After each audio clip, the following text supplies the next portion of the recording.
Hello all, welcome to top trends. మూవీలో content ఎంత ఇంపార్టెంటో సాంగ్స్ అండ్ బ్యాక్గ్రౌండ్ స్కోర్ కూడా అంతే ఇంపార్టెంట్.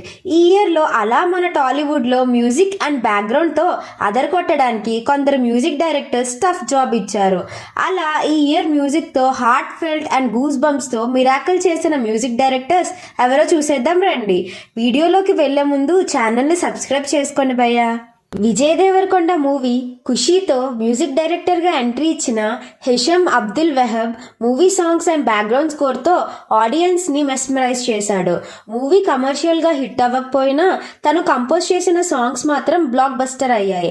ఈ సినిమా తర్వాత తను హాయ్ నాన్నకి కూడా మ్యూజిక్ కంపోజ్ చేశాడు. ఈ ఆల్బమ్ కూడా సక్సెస్ అయింది. విజయ్ బుల్గనెన్ ఇంకా ఇతను అయితే ఈ ఇయర్లో టాప్ మోస్ట్ మ్యూజిక్ డైరెక్టర్గా ఉన్నాడు. షార్ట్ ఫిలిమ్స్లో మ్యూజిక్ కంపోజ్ చేసుకుంటూ ఇతనికి బేబీ మూవీలో ఛాన్స్ దొరికింది. ఇంకా ఛాన్స్ దొరకగానే తన మ్యూజిక్ కంపోజింగ్తో యూత్కి మంటలెక్కించేశాడు. మూవీలో ఫస్ట్ సాంగ్ ఓ రెండు ప్రేమ మేఘాలు రిలీజ్ అవ్వగానే తన రేంజే మారిపోయింది. మూవీలో బ్యాక్గ్రౌండ్ స్కోర్ కూడా చాలా ఫ్రెష్గా ఉంటుంది. దాంతో మూవీ కూడా బ్లాక్ బస్టర్ కొట్టింది. భీమ్ సిసిలియో కొన్ని ఇయర్స్ క్రితం రవితేజ యాక్ట్ చేసిన బెంగాల్ టైగర్ మూవీకి మ్యూజిక్ అండ్ బ్యాక్గ్రౌండ్ స్కోర్ ఇచ్చి పడేశాడు. దాని తర్వాత లోకల్ మ్యూజిక్ వాయించుకుంటున్న తనకి మళ్ళీ రవితేజనే ధమాకాలో మ్యూజిక్ కంపోజ్ చేయడానికి ఛాన్స్ ఇచ్చాడు. ఈ మూవీలో కూడా బ్యాక్గ్రౌండ్ అండ్ సాంగ్స్ కుమ్మేశాడు.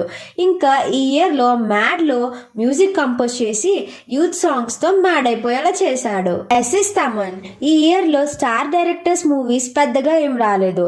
సంక్రాంతికి వచ్చిన వీరసింహారెడ్డికి బ్యాక్గ్రౌండ్ స్కోర్ దుమ్ము దులిపేలా వాయించేశాడు. సాంగ్స్ కూడా పర్వాలేదు.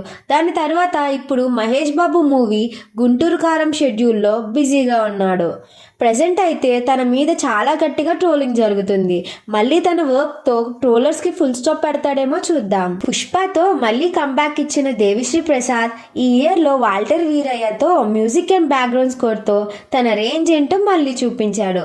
ఇలా ఈ ఇయర్లో కొన్ని మర్చిపోలేని సాంగ్స్ ఉన్నాయి. వాటిలో మీకు ఇష్టమైన సాంగ్ ఏంటో కామెంట్ చేసేయండి భయ్యా.